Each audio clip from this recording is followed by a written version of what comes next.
नमस्कार जय जगन्नाथ। आज आम जाना इरान आउ यूएसए रो कंप्लीट हिस्ट्री। ए दुईटी देश जी परस्पर एते भल सांग थिले, बंधुतार सहित आगक बढ़ुले, परस्पर को प्रति कार्य साहाय्य करथिले। आज कौन है जे से माने परस्पर सामने आसी ठिया पड़छंती एवं परस्पर परम शत्रु हो जाइछंते। एठी आपण देखि पारुथिबे एई जो फोटोटी रही लेफ्ट साइड रे एटा पाखापाखि 1970 दशकर फोटो। एथिरे ये होउचंती अमेरिकार से टाइम रो प्रेसिडेंट जिमी कार्टर, और ये होउचंती से टाइम रो ईरान रो प्रधानमंत्री बा पीएम साहारेजा। 1977 मसीह जो जिमी कार्टर अछंती से ईरान रो कैपिटल तेहरान टारे वाइन ग्लास धरिकी गोटे स्टेटमेंट देइथिले, जे से स्टेटमेंट टा होउची Iran one island of stability in one of the most troubled areas of the world. माने मिडिल ईस्ट ट्रबल भितरे से टाइम रे से ईरान को कहिथिले गोटे स्टेबल कंट्री। किंतु आज 50 वर्ष पूरी पाखापाखि 49 वर्ष पर ए दुईटी देश परस्पर प्रति एते रक्तमुखा कौन हो जाइछंती आमे आज कंप्लीटली जानिबा जियो पॉलिटिकल रो हमर ई सेशन रे। तो यूएस आउ ईरान सांगरु किपरि शत्रुता जाइछि आमे आज पूरा 1850 मसीहा ठारू आरंभ करिकी 2026 मसीहा पर्यंत कंप्लीट हिस्ट्री ए दुईटा देश मानकर रिलेशन को नेकी जहां भी हेछि आमे पूरा डिटेल्स से जानिबा। आ परे आपण माने जानि परिबे जे कोन असुविधा रहि जाइथिला आउ आज जहां भी होछि आपण माने न्यूज रे सब आडे आमे सब दिन देखुथिबा जे ईरान यूएस आउ स्ट्रेट ऑफ हॉर्मुज तेल सिबरनी जहां भी, किंतु ता पछर कारण कोन सेटा आमे आज खोजिके जानिबा। तो आज आम ए भिडियो रे 1850 रु 1940 जे पर्यंत तांकर बंधुता थिला पूरा भलसे 1850 रु 1940 पर्सिया पर्सिया होची गोटे सिविलाइजेशन जेंति पर्सियन सिविलाइजेशन सतो ईरान को पर्सिया कहा जाउथिला। तो पर्सिया अमेरिका को सांग कोन पे मानुथिला सेटा देखिबा। 1953 रे ऑपरेशन एजैक्स कोन सीआईए रो सेटा होची फर्स्ट एमिति गोटे ऑपरेशन जोथिरे से माने तत्ता पलट करथिले बा कूफ करैथिले। तापरे साहारेजा जो आंगर फोटो आमे देखिले एबे जिमी कार्टर सहित तांको विषय जानिबा से केमती बाहरिले। तापरे 1979 मसीहा इस्लामिक रिवोल्यूशन, एम्बासी क्राइसिस कोन हेतिला, ईरान इराक वार और ईरान कॉन्ट्रा स्कैंडल भी देखिबा। न्यूक्लियर रे पीस ओबामा कोन चेष्टा करथिले सेटा को भी आमे देखिबा। तापरे ट्रम्प आसी कि सेटा केमिति खराब हैला सेटा भी देखिबा।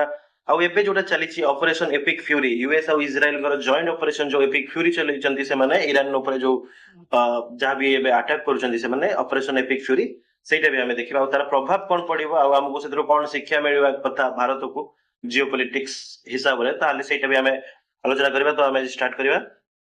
तो हमें देखिबा चैप्टर 1 1850 से 1940। तो एई जो बंधुता ईरान और अमेरिका भितर सेटा स्टार्ट केमती हेतिला हमें जानिले। ईरान को पर्सिया कहा जाउतिला पूर्वरु, आउ एईटा होची बहुत पुराना सिविलाइजेशन जेमति इंडस वैली सिविलाइजेशन बा इंडियन सिविलाइजेशन चाइनीज सिविलाइजेशन सेमिति पर्शियन सिविलाइजेशन भी बहुत एंशिएंट। तो एठी ना बहुत लोक एमिति एई जो चलीची हमर एई कॉन्फ्लिक्ट ताको कहि दियंती 300 इयर्स वर्सेस 3000 इयर्स रो एटा हो लड़ाई। अमेरिका में समस्त जानछि 1776 मसीह रे ब्रिटेन मानक ठारो बा ब्रिटिशर्स मानक ठारो इंडिपेंडेंट हेतिला से। तो से टाइम रे कोन हेतिला जदि हमें मैप को देखिबा एई जे आस्थिला सोवियत यूनियन माने रशिया ने रशिया तो सोवियत यूनियन थिला। तो रशिया ए जे आस्थिला ए जो पाकिस्तान सेटा सेतले इंडिया थिला आउ एटा थिला एपटे ब्रिटिश एपटे ब्रिटिशर्स माने थिले। तो ये जो दीटा बड़ बड़ पावर थिला से टाइम रे तांको भितरे ईरान जो रहि जायथिला। तो ईरान बहुत इनसिक्योर थिला जे माने केबे भी आ एमाने सेतले एक्सपांड करूथिले। तो एमाने केतबेले भी ईरान को निज अधीन को नै जिवे सेति पई ईरान इनसिक्योर जो थिला से इनसिक्योरिटीज टाइम रे अमेरिका ताको साथ देथिला। अब अमेरिका को ईरान कोन पई भरोसा करथिला कारण अमेरिका गोटे न्यूली फॉर्म कंट्री थिला, डेमोक्रेसी थिला, आउ से काहा परे कॉलोनी कोठी रखी नथिला। अमेरिकार कोठी कॉलोनी नथिला तो से सपोर्ट कर नथिला। तो सेथि पई ईरान भरोसा करथिला अमेरिका ऊपर से टाइम रे। आउ एमानकर जो formal relation diplomatic formal relation 1883 मसीह रे स्टार्ट हेतिला। आउ से टाइम रे बहुत अमेरिकन टीचर्स मिशनरीज माने भी आसीथिले पर्सिया से माने हॉस्पिटल्स भी बनैथिले सेठी लोकन को एजुकेट भी करौथिले। तो सेति पई विश्वास से माने जीति सारथिले। से मिशनरीज माने जो आसीथिले तांको भितर जणे थिले हावर्ड बास्करविले। एमन ये गोटे अमेरिकन थिले जहांको ईरान रो हीरो कहा जाए, American teacher of freedom fighter. आ ये जो फ्रीडम फाइटर आपण माने तो कहिबे अमेरिका तो 1776 मसीहा फ्रीडम पाई जाइतिला, ताले ये तो 1885 मसीहा जन्म होई कि 1909 मसीहा मृत्युवरण करथिले 24 वर्ष बयस रे। ताले अमेरिकन टीचर तो हेले माने ये फ्रीडम फाइटर केमति हेले? ये फ्रीडम फाइटर एइथि पई हेले कारण से पर्शियन स्टूडेंट कर जो आर्मी थिला कॉन्स्टिट्यूशनल मूवमेंट रो साथ देथिले आ 1909 मसीहा रे तांको मारी दिया जाइतिला। तो से पर्शियन फ्रीडम पई फ्रीडम फाइटर। तो एबे हमको सुनिया को बहुत अखाड़ुआ लगिबो जे जने अमेरिकार लोक जने अमेरिकन ईरान रो फ्रीडम फाइटर, तो तांको पैट्रियट आउ maker of history of Iran भी कहा जाए। तांको ब्रोंज स्टैच्यू अछि ईरान रो कैपिटल तेहरान ठारे। आउ एठु हम गोटे जिंस देखिबा को पहिले जे कॉन्स्टिट्यूशनल मूवमेंट कोन ना ईरान रे जो मोनार्की चलथिला, ईरान रे कोन से मिडिल ईस्ट रो सबु जगह रे मोनार्की चलथिला। तो 1905 रु 1911 मसीहा पर्यंत ईरान रे चलीथिला कॉन्स्टिट्यूशनल मूवमेंट। तो सेमाने गोटे कॉन्स्टिट्यूशन आनिबा पई चेष्टा करथिले बा आंदोलन करथिले, रिवोल्यूशन करथिले। तांकर मुख्य एम थिला डेमोक्रेसी करेबा। से समय पई ना एटा थिला अहेड ऑफ द टाइम से रीजन पई, कारण से समस्त मोनार्की के कम पई भाबिबो, किंतु सेतो बळे पर्शियार लोक माने ए मूवमेंट रे पूरा योगदान देथिले। तापर सेठी हेइथिला माने तांकर ताको मजलिस कोहा हला, सेटा भी रहिला, ता सहित मोनार्की भी रहिला। किंतु लोक माने देखिले जे पावर तथापि मोनार्की पाखरे ही रहुची, एठी खाली ना को गोटे डेमोक्रेसी आस्थिला 1911 मसीहा रे।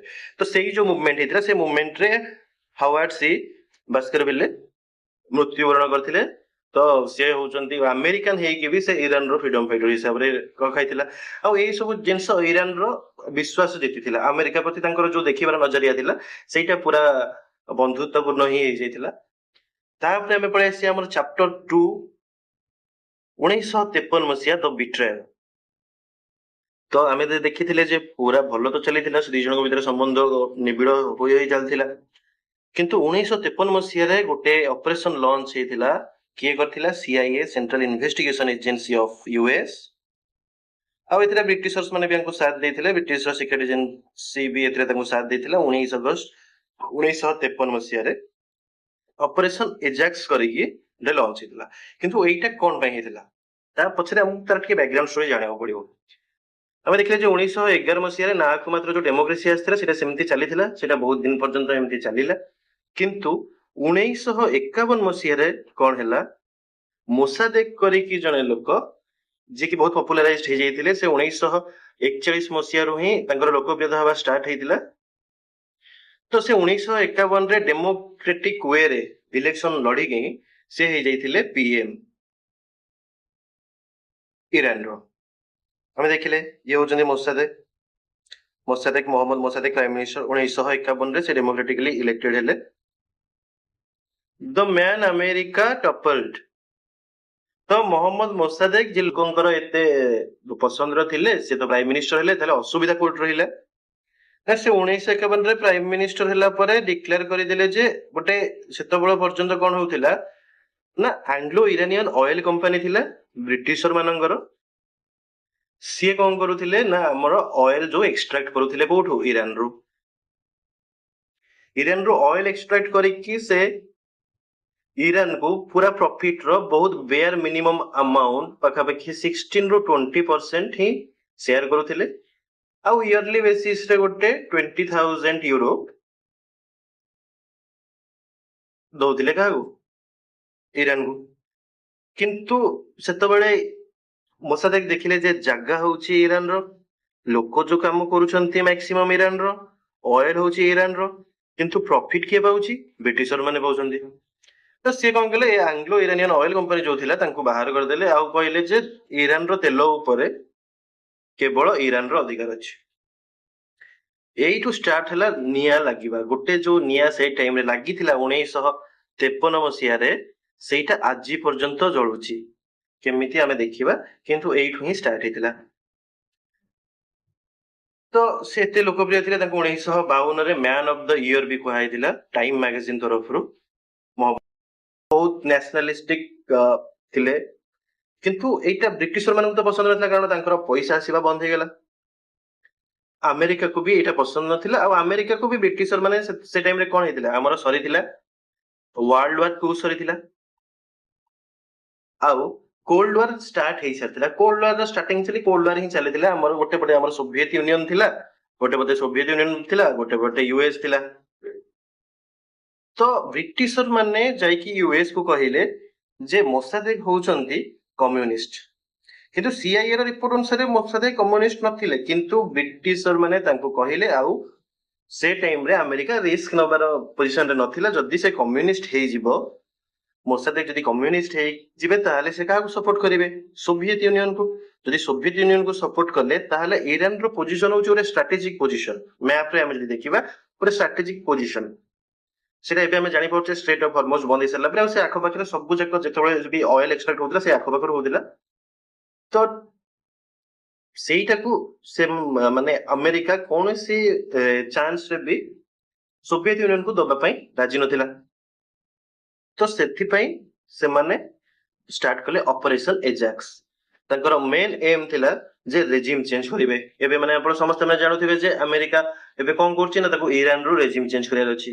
ତ ଏବେ ସେ ଓପେନଲି କହିକି ଯାହା ବି କରୁଛନ୍ତି, କିନ୍ତୁ ସେଇ ଟାଇମରେ ସିଆଇଏ ଏଇଟା ବିହାଇଣ୍ଡ ଦ ସିନ୍ ରେ ହିଁ କରିଥିଲା, ସାମ୍ନାରେ କିଛି ନଥିଲା। ଏଟା ପରେ ଡିକ୍ଲାସିଫାଇଡ ହେଇଥିଲା। ତ ଇଏ ହଉଛନ୍ତି ମୋସାଦେକ।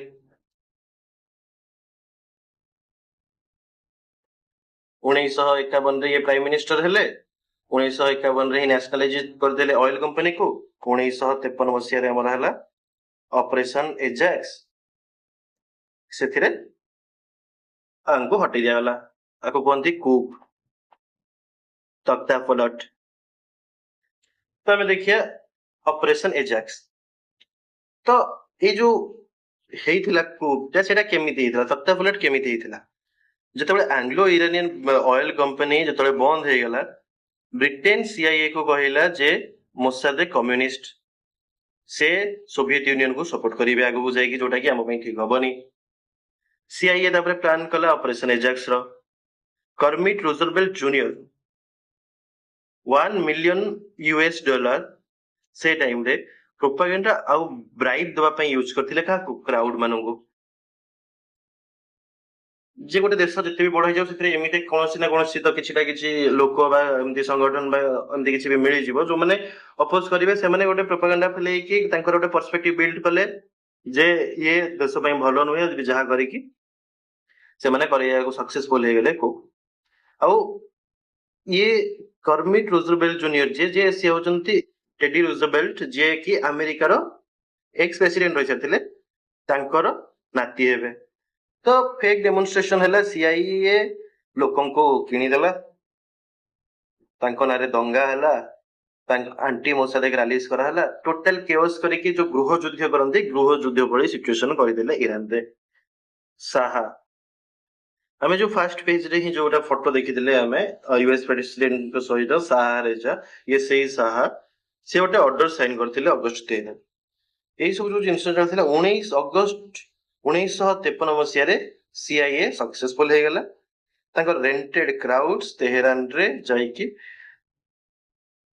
ଯୋଉ ବି କରୁଥିଲେ ପ୍ରୋଟେଷ୍ଟ, ସେଥିରେ ମୋସାଦେକକୁ ତାପରେ ଆରେଷ୍ଟ କରାଯାଇଥିଲା। ସାହା ଯେ ଏଇ ସବୁ ସିଚୁଏସନ ଭିତରେ ଡରିକି ରୋମ ପଳେଇଥିଲେ, ସେ ପୁଣି ଫେରିକି ଆସିଲେ। ଏ ଯେତିକି ବି ଯୋଉ ପ୍ରୋଟେଷ୍ଟ ହେଲା, ସେଥିରେ ପାଖାପାଖି 300+ ଲୋକ ମୃତ୍ୟୁବରଣ କରିଥିଲେ।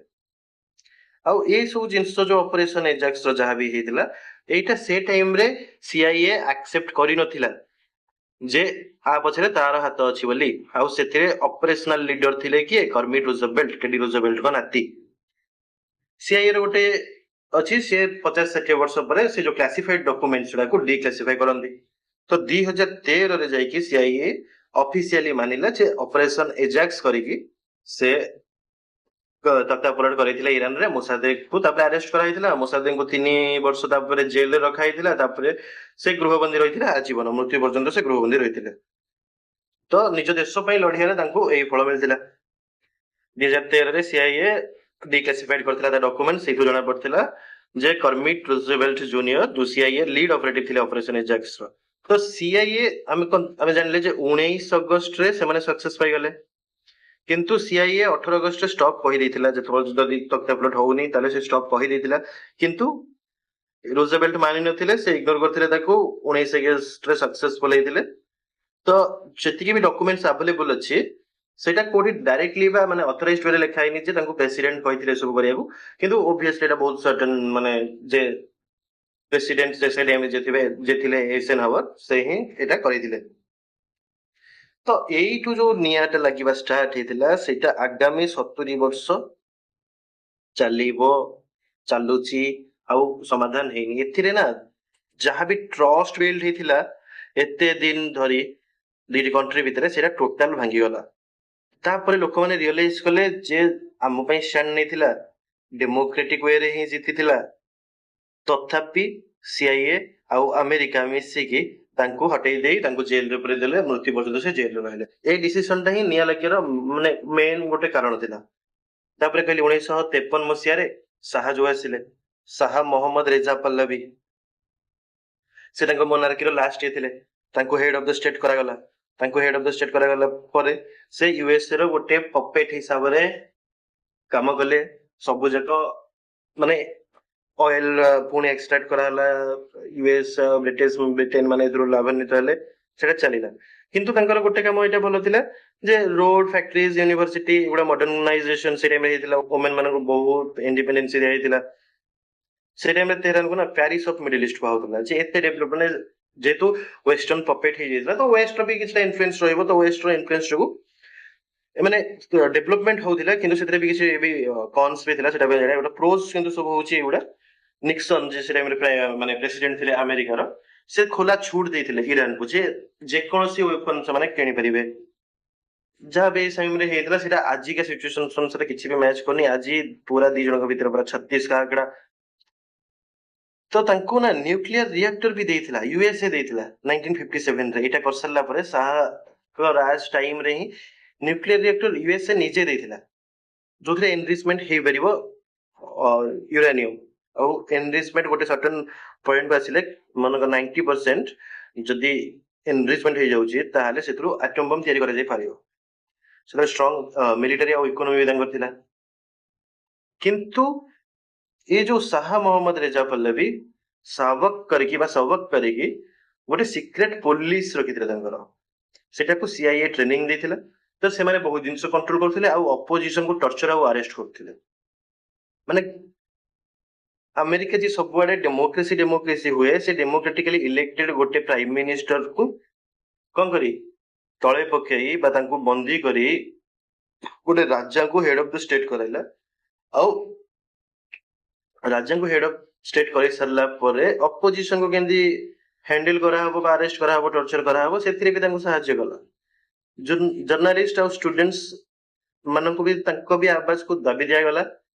ତ ସେଠୁ ସମସ୍ତେ କହିଥିଲେ ଯେ ଶାହା ହଉଛି କିଏ, ଆମେରିକାର ପପେଟ। ତ ସେ ଟାଇମରେ ଯିଏ ଇସଲାମିକ ରିଭଲ୍ୟୁସନ ପରେ କରିବେ, ଯେ ଯୋଉ 1953 ରୁ 1979 ଯାଇଛି, 1979 ରେ ଗୋଟେ ଇସଲାମିକ ରିଭଲ୍ୟୁସନ ହବ। ସେଇ ଟାଇମରେ କିନ୍ତୁ ଖୋମେନେଇ ଫ୍ରାନ୍ସ ଏକ୍ସାଇଲ ରେ ଥିଲେ। ଲୋକଙ୍କ ଭିତରେ ଧୀରେ ଧୀରେ ସେଇ ଯୋଉ ନିଆଁ ଲାଗିଥିଲା, ସେ ଧୀରେ ଧୀରେ ସେମିତି ଜଳୁଥିଲା। ଲୋକଙ୍କ ଭିତରେ ଯୋଉ ରାଗ ଥିଲା ସେଟା ଧୀରେ ଧୀରେ ବଢୁଥିଲା। ତାପରେ ସବୁ ଯାକ ଚେଞ୍ଜ ହେଇଥିଲା 1979 ମସିହାରେ, ଗୋଟେ ରିଭଲ୍ୟୁସନ ହେଇଥିଲା। ସେ ରିଭଲ୍ୟୁସନ ଆମେ ଇସଲାମିକ ରିଭଲ୍ୟୁସନ କହୁ। ସେଥିରେ ଆୟତୁଲ୍ଲାହ ରୁହଲ୍ଲାହ ଖୋମେନେଇ ସୁପ୍ରିମ ଲିଡର ହେଇଥିଲେ 1979 ରୁ 1999 ଯାଏ। ସିଏ ଟର୍ମ ୟୁଜ କରିଥିଲେ ଆମେରିକା ପାଇଁ ଗ୍ରେଟ ସଟନ କରିକି, ମାନେ ଗ୍ରେଟ ଶୈତାନ କରିକି। ଜାନୁଆରୀ 1978 ରେ ପ୍ରୋଟେଷ୍ଟ ଷ୍ଟାର୍ଟ ହେଇଥିଲା। ବର୍ଷେ ପରେ ଶାହା ପଳେଇଥିଲା। ବର୍ଷେ ଯାଏ କଣ୍ଟିନ୍ୟୁଅସଲି ଏଇ ଯୋଉ ରିଭଲ୍ୟୁସନ ଚାଲିଥିଲା। ବର୍ଷେ ପରେ ଶାହା ଇଜିପ୍ଟ, ମୋରୋକୋ ଆଉ ଆମେରିକା ପଳେଇଥିଲେ। ତାଙ୍କୁ ପରେ କ୍ୟାନସଲ ହେଇଯାଇଥିଲା, ପରେ ଦେଖିବା। ତ ତାପରେ ଫେବୃଆରୀ 1 ରେ ଖୋମେନି ଯେ ଏକ୍ସାଇଲରେ ଥିଲେ ପ୍ୟାରିସରେ, ସେ ଫେରି ଆସିଥିଲେ ଆଉ ତାଙ୍କୁ ବହୁତ ଲକ୍ଷ ଲକ୍ଷ ଲୋକ ସ୍ୱାଗତ କରିଥିଲେ। ଏପ୍ରିଲ 1 ରେ ଘୋଷଣା କରାଗଲା ଏଇଟା ହଉଛି ଇସଲାମିକ ରିପବ୍ଲିକ ଅଫ ଇରାନ।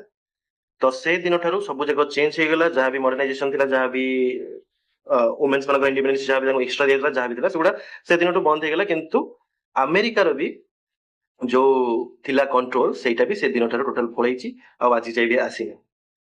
ଆଉ ଏବେ ଯୋଉ ଖୋମେନେଇଙ୍କର ହତ୍ୟା କରାଯାଇଛି ଏବେ, ସେ ଏ ଖୋମେନେଇ ନୁହଁ, ସେ ଆ ପରେ ସେ ଆଙ୍କ ପୁଅ ହେବେ। तो ये 1979 ରୁ 1999 ଯାଏ ସୁପ୍ରିମ ଲିଡର ଗୋଟେ ଇଏ ଆସିଲା ତାଙ୍କର ସୁପ୍ରିମ ଲିଡର କୁହାଗଲା। ତ ସୁପ୍ରିମ ଲିଡର ହିସାବରେ ସେ ରହିଥିଲେ। ତ ଏପ୍ରିଲ 1 ତ ଏଇଟା ହେଲା। ତାପରେ ଗୋଟେ ଜିନିଷ ହେଇଥିଲା ଯୋଉଟା କି ଏଇ ଯୋଉ ନିଆଁଟା ଜଳୁଥିଲା, ତାପରେ ଏଇଟା ଇସଲାମିକ ରିଭଲ୍ୟୁସନ ହେଇକି ନିଆଁଟା ଟିକେ ଭଡକିଥିଲା। ତାପରେ ସେ ନିଆଁରେ ଘିଅ ପକେଇବାର କାମ ଯୋଉ କରିଥିଲା ସେଇଟା ହଉଛି ନଭେମ୍ବର 4 ରେ ୟୁଏସ ଏମ୍ବାସିର ଯୋଉ ଇନସିଡେଣ୍ଟଟା ହେଇଥିଲା ସେଇଟା ଆମେ ଦେଖିବା ଆଗକୁ। ଇଏ ହଉଛନ୍ତି ସେଇ ଟାଇମର ଆୟତୁଲ୍ଲା ଖମେନେଇ, ଯିଏ କି କଣ କରିଥିଲେ, ଇସଲାମିକ ରିପବ୍ଲିକ ଅଫ ଇରାନ, ଏଇଟା ସେ ଟାଇମର ରିଭଲ୍ୟୁସନ ଯୋଉ ରିଭଲ୍ୟୁସନ ର କିଛିଟା ଫଟୋ ସେଥିରେ ସମସ୍ତେ ଭାଗ ନେଇଥିଲେ। ଏଟା ବଡ ରିଭଲ୍ୟୁସନ, ବର୍ଷେ ଯାଏ ପୁରା କଣ୍ଟିନ୍ୟୁସଲି ଚାଲିଥିଲା, 1.5 ବର୍ଷ ଯାଏ। 1.5 ବର୍ଷ ପରେ ସେମାନେ ସାହାକୁ ହଟେଇକି ସୁପ୍ରିମ ଲିଡର ତାଙ୍କର କରିଥିଲେ। ଇସଲାମିକ ରିପବ୍ଲିକ ସଫଳ ହେଇଥିଲେ କେବେ 1979 ମସିହାରେ। ତ ଏପ୍ରିଲ ମାସରେ 1979 ଏପ୍ରିଲ ମାସରେ ଇସଲାମିକ ରିପବ୍ଲିକ ହେଇସାରିଲା ପରେ ନଭେମ୍ବର 4 ରେ ୟୁଏସଏ ର ଯୋଉ ଏମ୍ବାସି ଥିଲା ସେଠି ଏଇ ଯୋଉ ଆନ୍ଦୋଳନକାରୀ ମାନେ ପଶି ଯାଇଥିଲେ।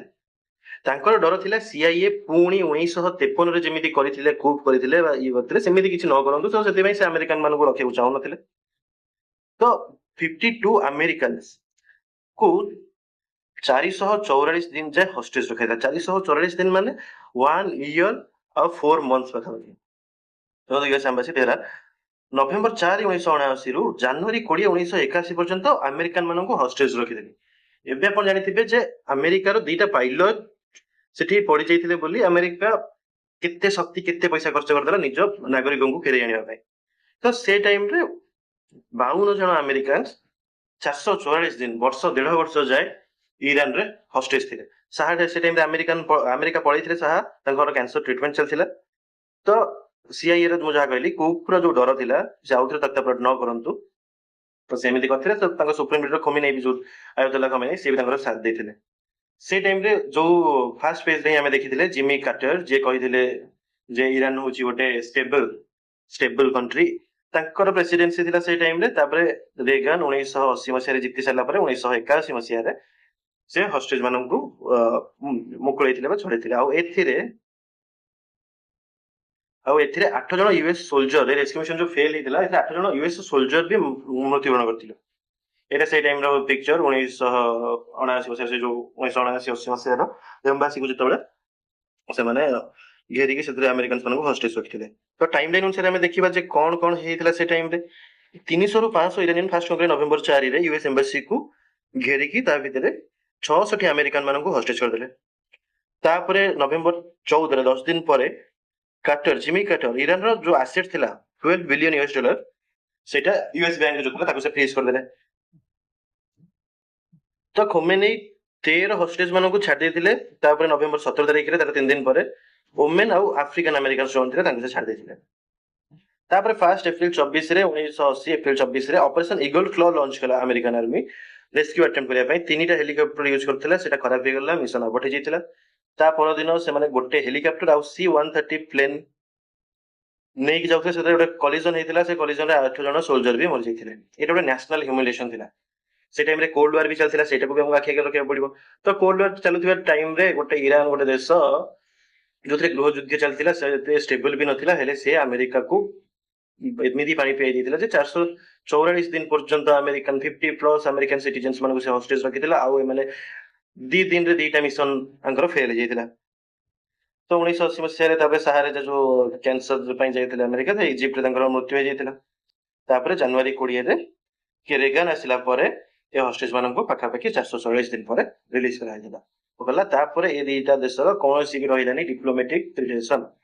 କୌଣସି ଡିପ୍ଲୋମେଟିକ ରିଲେସନ ସେଦିନଠୁ ନାହିଁ କି ଆଜି ପର୍ଯ୍ୟନ୍ତ ନାହିଁ, 40-45 ବର୍ଷ ହବ। ଚାପ୍ଟର 5 1980 ଦେଇ ସାରିଲା, ଡିପ୍ଲୋମାଟିକ ରିଲେସନ କିଛି ରହିଲାନି। ଏଇଟା ସାମ୍ନାରେ ଚାଲିଥିଲା। କିନ୍ତୁ 1980 ରୁ 1988 ଭିତରେ ଯୋଉ ଇରାନ ଇରାକ ୱାର ଚାଲିଥିଲା, ସେଥିରେ ଆମେରିକା ଇରାକକୁ ସପୋର୍ଟ କରୁଥିଲା, କାରଣ ଇରାନ ଏଗେନଷ୍ଟରେ ସପୋର୍ଟ କରୁଥିଲା। କାହାକୁ ସପୋର୍ଟ କରିଥିଲା? ସେଟା ଇରାକର ରୁଲର ଥିଲେ କିଏ? ଆମର ସଦାମ ହୁସେନ ତାର ଶାସକ ଥିଲେ। କିନ୍ତୁ ସେଇ ସଦାମ ହୁସେନ ଯାହାକୁ ଆମେରିକା ସେଇ ଟାଇମରେ ସପୋର୍ଟ କରୁଥିଲା, ସେ ଆସିକି 2003 ମସିହାରେ ସେ ସଦାମ ହୁସେନକୁ ଆମେରିକା ନିଜେ ହିଁ ମାରିଦେଇଥିଲା। ଏଇ ଯୋଉ 8 ବର୍ଷ ଇରାନ ଇରାକ ୱାର ଚାଲିଥିଲା, ଏଥିରେ ପାଖାପାଖି 1 ମିଲିୟନ ଲୋକ ମରିଥିଲେ, ମାନେ 10 ଲକ୍ଷ ଲୋକ ମୃତ୍ୟୁବରଣ କରିଥିଲେ, 10 ଲକ୍ଷରୁ ଅଧିକ। ତ ଏପଟେ ତ ଆମେରିକା କରୁଥିଲା କାହାକୁ? ଇରାକକୁ ସପୋର୍ଟ କରୁଥିଲା ଇରାନ ଏଗେନଷ୍ଟରେ। କିନ୍ତୁ ଏପଟେ ଯଦି ଆମେ ଦେଖିବା ଇରାନ କଣ୍ଟ୍ରା ଆଫେୟାର ଭିତରେ ରେଗାନ ଯେ ପ୍ରେସିଡେଣ୍ଟ ଥିଲେ ସେ ପବ୍ଲିକଲି କହୁଥିଲେ ଇରାନ ଠାରୁ କିଛି ଡିଲ୍ ହଉନି ଆମର, କିନ୍ତୁ ଇରାନକୁ ହିଁ ସେ ସିକ୍ରେଟଲି ୱେପନ୍ସ ଦଉଥିଲେ। କଣ ପାଇଁ ନା ହିଜବୁଲ୍ଲା ଯାହାକୁ ଇରାନ ବ୍ୟାକ୍ କରିବା, ଇରାନଙ୍କର ଏମାନେ ହଉଛନ୍ତି କଣ ପ୍ରୋକ୍ସି। ତ ହିଜବୁଲ୍ଲା ପାଖରେ କିଛିଟା ହଷ୍ଟେଜେସ୍ ଥିଲେ ଆମେରିକାର, ତ ସିଏ କହୁଥିଲେ ଯେ ଏ ୱେପନ୍ସ ନିଅ ଆଉ ସେ ହଷ୍ଟେଜ ମାନଙ୍କୁ ରିଲିଜ କରେଇ ଦିଅ। ଆଉ ସେ ୱେପନ୍ସ ର ସେଲ୍ ପ୍ରାଇସ୍ ସେ ଦଉଥିଲେ କଣ୍ଟ୍ରାସକୁ, ଯେ ରେବେଲ ଗ୍ରୁପ ଗୋଟେ ଥିଲା ସେ ଏରିଆର। ତ ସେମାନେ 3-4ଟା ଇଲିଗାଲ କାମ ଏକା ସହିତ ହିଁ କରୁଥିଲେ ବିହାଇଣ୍ଡ ଦ ସିନ୍। ଆଉ ସାମ୍ନାରେ ଗୋଟେ କହୁଥିଲେ, ପଛରେ କିନ୍ତୁ ବ୍ୟାକ୍ ଚ୍ୟାନେଲରେ ବହୁତ ଅଲଗା ଜିନିଷ ଚାଲିଥିଲା। ତ ସେଥିପାଇଁ ଜିଓ ପଲିଟିକ୍ସ କୁ ଆମେ ଯଦି ଉପରୁ ଦେଖିକି କିଛି ବେଶୀ ଖୋଳତାଡ଼ ନ କରିକି ଆମର କିଛି ଓପିନିଅନ ଆମେ ବନେଇ ଦଉଛେ ଯେ ଏଇଟା ଏମିତି ଏ ଦେଶ ଏମିତି ସେ ଦେଶ ସେମିତି, ତାହେଲେ ଆମେ କିଛି ଜାଣିନେ, ଆମେ 1% ବି ଜାଣିନେ କଣ ଚାଲିଛି ମାନେ ବ୍ୟାକ୍ ଚ୍ୟାନେଲରେ। ତ ସେଇଥିପାଇଁ କୁହା ହୁଏ ଯେ ଏଠି ନା ପରମାନେଣ୍ଟ କେବଳ ଇଣ୍ଟରେଷ୍ଟ ଥାଏ, ଏଠି ନା ପରମାନେଣ୍ଟ ଫ୍ରେଣ୍ଡ ଥାନ୍ତି ନା ପରମାନେଣ୍ଟ ଶତ୍ରୁ ଥାନ୍ତି, ଏଠି କେବଳ ଇଣ୍ଟରେଷ୍ଟ କାମ କରେ। ଆଉ ଏ ସବୁ ଯାହା ବି ସବୁ ଚାଲିଥିଲା, ହିଜବୁଲ୍ଲା ହଉଛି ଲେବାନନର, ଆଉ ଲେବାନିଜ ଗୋଟେ ମ୍ୟାଗାଜିନ ଏ ସବୁକୁ ଏକ୍ସପୋଜ କରିଥିଲା 1986 ମସିହାରେ। ତାପରେ 1988 ମସିହାରେ ଗୋଟେ ଟ୍ରାଜେଡି ହେଲା, ଦୁଇଟା କଣ୍ଟ୍ରି ଭିତରେ ଟେନସନ ଧୀରେ ଧୀରେ ବଢି ବଢି ଚାଲିଛି। ଆମେ ଇମାଜିନ କରିପାରୁଛେ ସିଚୁଏସନ କେମିତି ଥିବ। ତ ଇରାନର ଗୋଟେ ଫ୍ଲାଇଟ୍ ଥିଲା, ଏୟାର ଫ୍ଲାଇଟ୍ 655, 3 ଜୁଲାଇ 1988 ମସିହାରେ ୟୁଏସ୍ ର ଗୋଟେ ନେଭି ସିପ୍ ୟୁଏସଏସ୍ ଭିନସେନ୍ସ, ଇରାନିଆନ ପ୍ୟାସେଞ୍ଜର ଥିଲେ, ଏଠି ସିଭିଲିଆନ୍ସ ଥିଲେ, 290 ସିଭିଲିଆନ୍ସ ଥିଲେ, ତାଙ୍କୁ ମିସାଇଲ ମାରିକି ତଳେ ପକେଇ ଦେଇଥିଲା, ସେଥିରେ 290 ସିଭିଲିଆନ୍ସ ମରିଯାଇଥିଲେ। ଆଉ ଏଇଟା ଗୋଟେ ବଡ କଥା ଥିଲା, କାରଣ 290 ଏମାନେ କୌଣସି ଆର୍ମି ନଥିଲା, ତାଙ୍କ ପାଖରେ ହତିଆର ନଥିଲା, ଏମାନେ ସିଭିଲିଆନ୍ସ ଥିଲେ। ଆଉ କୁହାଯାଏ ସେମାନେ ପିଲିଗ୍ରିମ୍ସ ଥିଲେ, ସେମାନେ ହଜ୍ ଯାଉଥିଲେ। ତ ଏଇଟା ନା ରିଲେସନ କୁ ରିଲେସନ ଖରାପ ଚାଲିଥିଲା, ଯୋଉ ଗରିବୀ ମେ ଆଠ ଗିଲା କୁହନ୍ତି, ତ ରିଲେସନ କୁ ଏଟା ଆହୁରି ଡାଉନଗ୍ରେଡ କରିଦେଇଥିଲା ସେ ଟାଇମରେ। ଆମେରିକା କୁ ଆକ୍ସିଡେଣ୍ଟ କହିଲା, ଆଉ ଆମେରିକା ତ ସବୁ ତାର ଗୋଟେ ଅଲଗା ଇଗୋ ଥାଏ, ସେ ପାଇଁ କେବେ ମାଫି ବି ମାଗି ନଥିଲା। ତ ଏଥିରୁ ସେ ଟାଇମରେ ଇରାନ ତାଙ୍କ ଲୋକଙ୍କ ସାମ୍ନାରେ ଏମିତି ପୋର୍ଟ୍ରେ କଲା, ଦେଖ ଆମେରିକାନ ମାନେ ହଉଛନ୍ତି ଇଭିଲ, ସେମାନେ ଆମର ସିଭିଲିଆନ୍ସ ମାନଙ୍କୁ ଜଣେ ହଜକୁ ଯାଉଥିଲେ ତାଙ୍କୁ ବି ମାରୁଛନ୍ତି। ତ ଯୋଉ ନଫରତ ଥିଲା, ଯୋଉ ଘୃଣା ଥିଲା ଆମେରିକା ପ୍ରତି ଇରାନର, ସେଇଟା ଡେ ବାଇ ଡେ ଇନକ୍ରିଜ ହିଁ କରୁଥିଲା। ତ ଏଥିରୁ ଆମେ ଦେଖିଲେ ଯେ 1850 ରୁ ଆରମ୍ଭ କରିକି 1950 ପର୍ଯ୍ୟନ୍ତ କେମିତି ଫ୍ରେଣ୍ଡସିପ ରେ ଥିଲେ, ତାପରେ 1950 ରୁ ଆରମ୍ଭ କରିକି 2000 ଯାଏ ବନ୍ଧୁତା ଥିଲା, ସେଟା ଶତ୍ରୁତାରେ ପରିବର୍ତ୍ତନ ହେଇକି ସେ ଧୀରେ ଧୀରେ ବଢୁଥିଲା, ଘୃଣା ବି ବଢୁଥିଲା, ଆକ୍ରୋଶ ବଢୁଥିଲା, ରାଗ ବଢୁଥିଲା ପରସ୍ପର ଭିତରେ, ଡିପ୍ଲୋମାଟିକ ରିଲେସନ ଖତମ ହେଇସାରିଥିଲା, କିଛି ନଥିଲା। ତ ତାପରେ ଆସିଲା 2002 ରୁ 2015 ଭିତରର ଜିନିଷ ଆମେ ଦେଖିବା, ତ ନ୍ୟୁକ୍ଲିୟର ଗେମ୍ 1957 ମସିହାରେ ଯେତେବେଳେ ଏମାନେ କଣ କରିଥିଲେ, ତଥ୍ୟ ପ୍ରୟୋଗ କରିଥିଲେ, ନ୍ୟୁକ୍ଲିୟର ଇଏ ଦେଇଥିଲେ, ରିଆକ୍ଟର ଦେଇଥିଲେ ଇନଭେଷ୍ଟମେଣ୍ଟ ପାଇଁ, ଆଟମ ଫର ପିସ୍ କରିକି, ସେଥିରୁ ଇଲେକ୍ଟ୍ରିସିଟି ତିଆରି କରାହବ, ସେଟା ଇଲେକ୍ଟ୍ରିସିଟିରେ ହିଁ କେବଳ ୟୁଜ ହବ ଏମିତି କରିକି। କିନ୍ତୁ ଇରାନ କଣ କଲା, ଯେତେବେଳେ ଆଙ୍କ ଭିତରେ ଏତେ ଟେନସନ ବଢିଲା, ଇରାନ ଜାଣିଲା କେବେ ନା କେବେ ଭବିଷ୍ୟତରେ ଆମକୁ ଆମେରିକାର ସାମ୍ନା କରିବାକୁ ପଡିବ। ଆଉ ସେଇ ଟାଇମରେ ଯେତେବେଳେ ଆମେ ସାମ୍ନା କରିବା, ଆମ ପାଖରେ ଯଦି ନଥିବ କଣ ଆଟମିକ ବମ୍ ନଥିବ, ତାହେଲେ ଆମେ ସାମ୍ନା କରିପାରିବାନି। ତ ସେ ସିକ୍ରେଟଲି ନୋତାନ୍ସ ଫର୍ଦୋ ଆଉ ଇସ୍ପାହାନରେ ସିକ୍ରେଟଲି ସେ କଣ କରୁଥିଲା, ନ୍ୟୁକ୍ଲିୟର ସାଇଟ୍ କରିକି ୟୁରାନିୟମ ଏନରିଚମେଣ୍ଟ କରୁଥିଲା, ତାପରେ ଯୋଉ ରିଆକ୍ଟର ଥିଲା। ତ ଏଇଟା ଏକ୍ସପୋଜ ହେଇଗଲା 2002ରେ। ତ ସେ ଟାଇମରେ ତାଙ୍କର ୟୁଏସ ର ଯିଏ ପ୍ରେସିଡେଣ୍ଟ ଥିଲେ, ସେ ଇରାନ ଆଉ ଇରାକ ଆଉ ନର୍ଥ କୋରିଆକୁ ଆକ୍ସିସ ଅଫ ଏଭିଲ ର ଟର୍ମ ଦେଇଥିଲେ 2002ରେ। ସେ ଟାଇମରେ 9/11 ର ଆଟାକ ବି ହେଇଥିଲା ଆମେରିକା ଉପରେ, ସେଥିରେ ଇରାନ ହେଲ୍ପ କରିବାକୁ ଚାହୁଁଥିଲା ୟୁଏସ କୁ, ବୋଧେ ସେ ଟାଇମରେ ସିଚୁଏସନ ଅନୁସାରେ ତାଙ୍କର ଧରା ପଡିଯାଇଥିଲା, ଆଉ ଆମେରିକା ସାଙ୍କସନ୍ସ ଲଗାଉଥିଲା, ବୋଧେ ଏଇଟାକୁ କିଛି ମିନିମାଇଜ କରିବା ପାଇଁ ବା କିଛି ବି ଗୁଡ ବୁକ୍ସ ଆସିବା ପାଇଁ ଇରାନ ହେଲ୍ପ କରିବାକୁ ଚାହୁଁଥିଲା ତାଲିବାନ ଏଗେନ୍ଷ୍ଟରେ, କିନ୍ତୁ ୟୁଏସଏ କୁ ଇଗ୍ନୋର କରିଥିଲା, କାରଣ ତାଙ୍କର ରିଲେସନ ଟୋଟାଲ ଖରାପ, ତାଙ୍କ ଭିତରେ କୌଣସି କମ୍ୟୁନିକେସନ ହିଁ ହଉନଥିଲା ସେ ଟାଇମରେ। ସେ ଟାଇମକୁ ଏତେ ଡିଗ୍ରେଡ କରିସାରିଥିଲା ବା ଡାଉନଗ୍ରେଡ କରିସାରିଥିଲା ତାଙ୍କ ରିଲେସନ।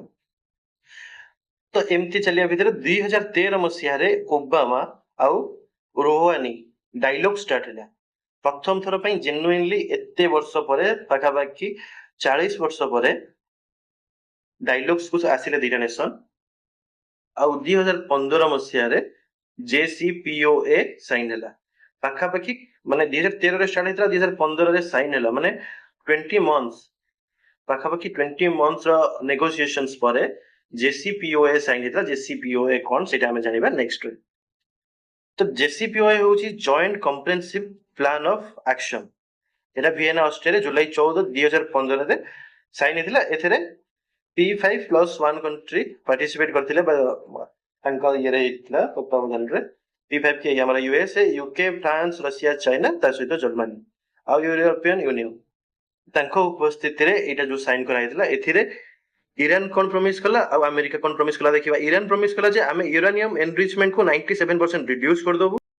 ଇଣ୍ଟରନ୍ୟାସନାଲ ଇନ୍ସପେକ୍ଟର ଯିଏ କଣ IAEA ର ଇନ୍ସପେକ୍ଟର ଯିଏ ରହିବେ ସିଏ ରହିବେ 15 ବର୍ଷ ପର୍ଯ୍ୟନ୍ତ ଆମର ରେଷ୍ଟ୍ରିକ୍ସନ ରେ ପୁରା ରହିବୁ, କିଛି ଇଏ କରିବୁନି। ସେମିତି ଆମେରିକା କଣ ପ୍ରମିସ କଲା, ଆମେରିକା କହିଲା ଯୋଉ $100 ବିଲିୟନ ଆମେ କଣ କରିଥିଲେ ଫ୍ରି ଛୋଡି ଦେଇଥିଲୁ ସେଇଟା वापस करदेबू सहित सांक्शन हटिଯିବ, इकोनॉमिक रिलीफ मिलिबो ଆଉ ତମେ ତେଲ ସବୁଆଡେ ବିକି ପାରିବ। ତ ଏଇଟା ଗୋଟେ ହିଷ୍ଟୋରିକ ମୋମେଣ୍ଟ ଥିଲା, ମାନେ ପାଖାପାଖି କହିବାକୁ ଗଲେ 50-60 ବର୍ଷର ଯୋଉ ଟେନସନ ସେଥିରେ 40 ବର୍ଷର ଯୋଉ ୱିଦାଉଟ୍ କିଛି ଡାଇଲଗ୍ସ ର ଯୋଉ ଦौर ଥିଲା ସେଇଟା ସରିଲା। 18ଟା ମିଟିଂ 11ଟା ସିଟି, ତାପରେ ओबामा ଜାରିଫ ଙ୍କ ସହିତ ସେଥିରେ ପ୍ରଥମ ଥର ପାଇଁ ହିଷ୍ଟ୍ରିରେ ହ୍ୟାଣ୍ଡଶେକ୍ ହେଇଥିଲା ଦିଟା ନେସନ ଭିତରେ।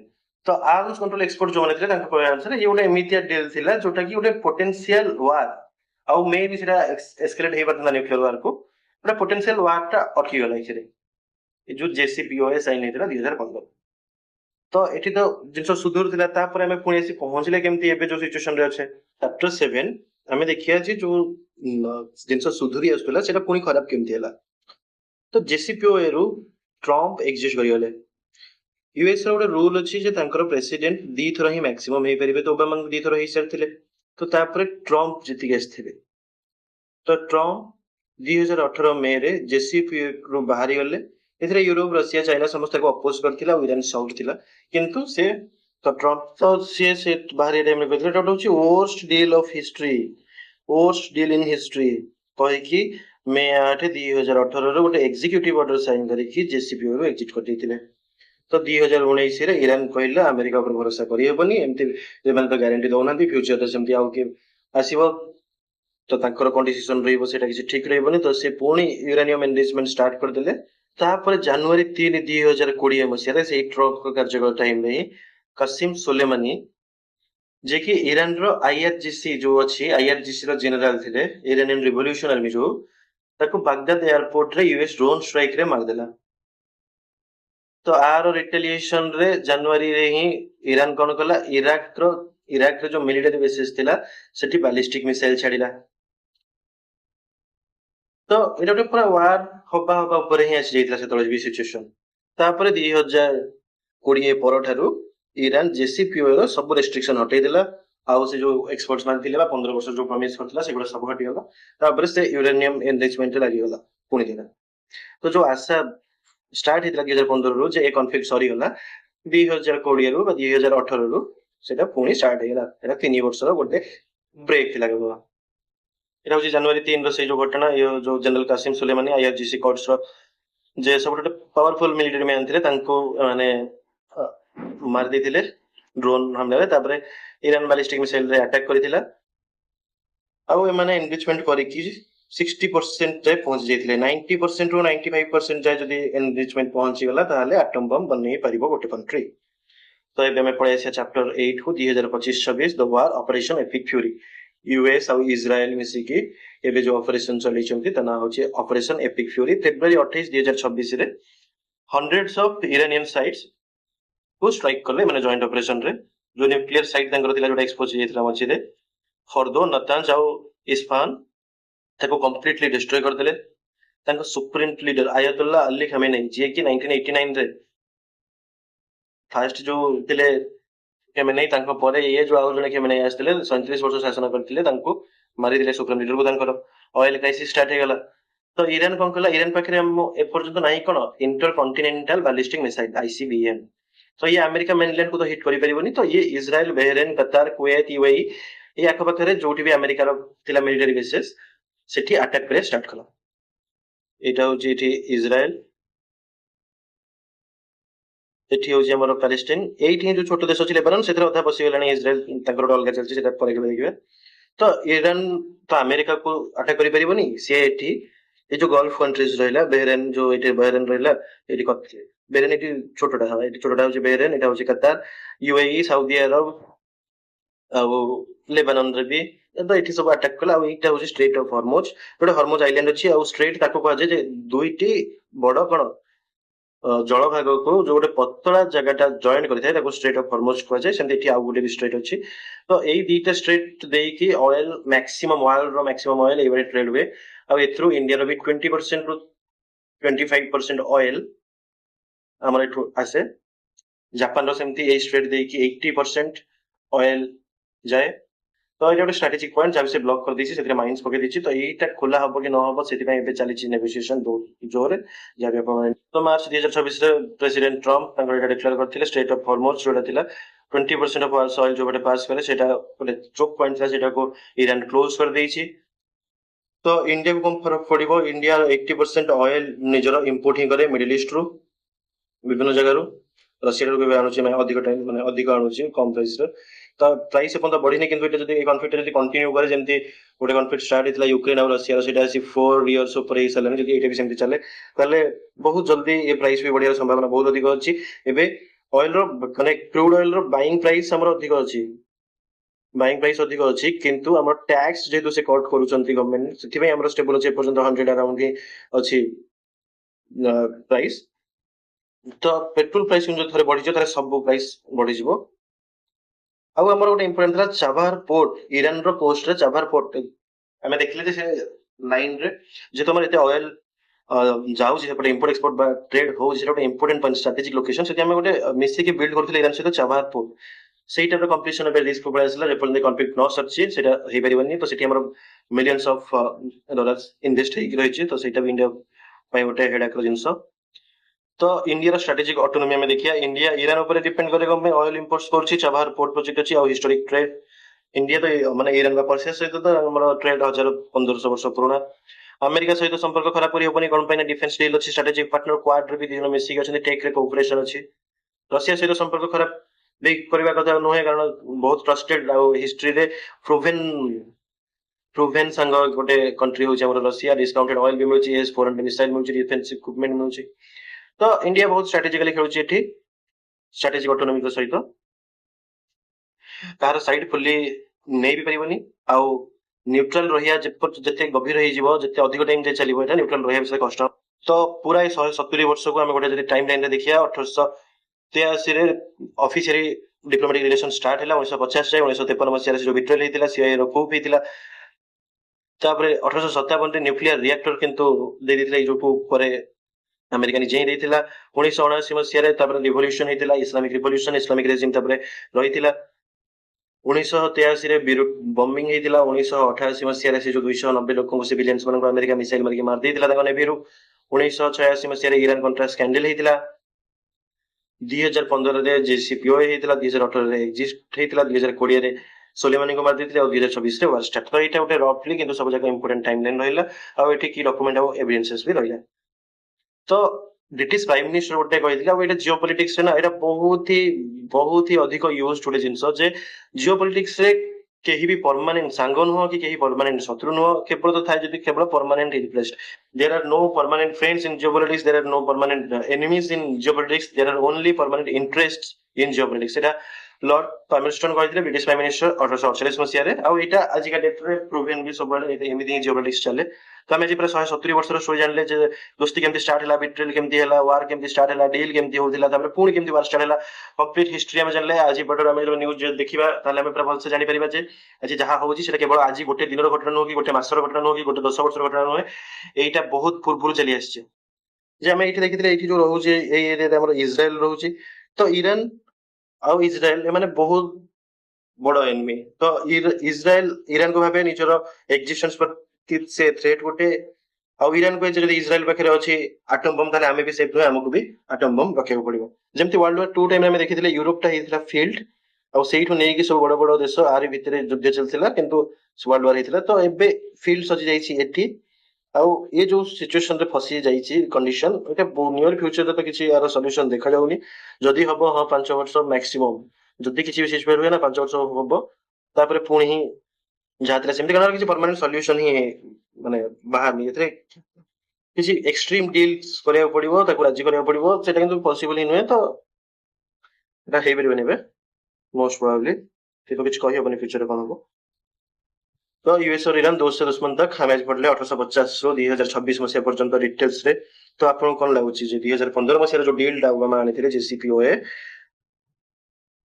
ସେଇଟା ଯଦି ସେଥିରେ ଅମଲ କରିଥାନ୍ତେ, ବାସ୍ ତାକୁ ପ୍ରାୟୋରିଟାଇଜ କରିଥାନ୍ତେ, ତାକୁ ଭାଙ୍ଗି ନଥାନ୍ତେ, ତାହେଲେ ଆଜି एमती सिचुएशन है नथांता हुए तो सुधरी जाइथांता किंतु सेटा हेइनी तो एठी सब जक कंप्लीट सोर्सेस सब लिखा है या जहाँ भी अच्छे मन को कहनी एला सब जक प्रति पेज रे तळे भी मो सोर्स गुडा को इंक्लूड करछि जे कोठु कोन सब निया है तो एटा थिला कंप्लीट हिस्ट्री ईरान आ यूएसए रो कंप्लीटली ओडिया रे थिला जियोपॉलिटिक्स बहुत समय हो गला किंतु हमें पूरा डिटेल्स से जानिले स्टेप बाय स्टेप जे कोन कोन घटिथिला थैंक यू।